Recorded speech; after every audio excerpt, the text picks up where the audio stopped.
Hobbs Shaw, we represent one of my cultures, my Samoan culture. We shot here in Kauai on this island and brought my mom to set that day, and she had no idea what we were doing that day on set. So on that day on set was our big third act finale where me and my brothers are performing the Sibatau, which is a very passionate, intense dance. And for those who don't know, Sibatau is the Samoan version of the Maori haka. Yes. So it's intense, it's passionate, it's emotional. You have to go there. You have to go to an emotional place, yes. You can't fake it. You can't, there is no faking that. No, mana is very real when you do things like that, and it's designed to do once and then you go to war. And so she is there, we're in the scene.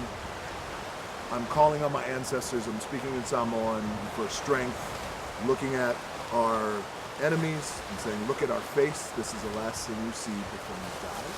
And then we go into our movement, and I happen to look over, and my mom is crying so hard, and it just moved, and all my brothers, we all saw it, but we're all in the scene, because you're in it, and there's no going back once you go down that road and you start performing. But there's nothing like seeing your mom in tears, and you know that she's proud. That's what those tears are. Proud tears.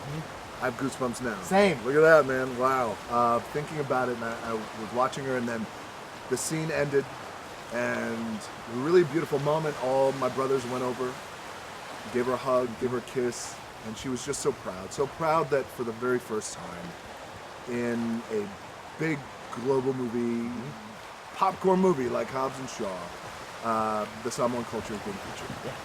Yeah, and it was very special. And you are in the middle of that. I can't imagine, saw at the premiere, what it's like for her sometimes to see the life you created for yourself, knowing some of the hardships that you guys face together. Sure. And I mean, to see photos like this. Why? To see. We're supposed to be friends. No, this is, I mean, because to think about you in high school, what would you tell this guy with all he had been through and to know what he would go through still? What would be the message you tell him right before this photo? I would tell this guy, it's gonna be okay. It's gonna be okay.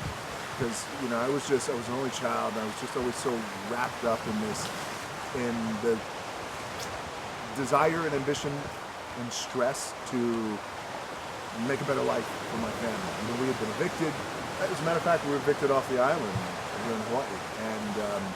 And so when you're evicted and you have no place to go and no place to live, it's real. So I would tell him it's going to be okay, keep working, and things are going to be okay. If you love that video, you're going to love everything on the Access YouTube channel. So hit the subscribe button. You can thank me later. Hit it.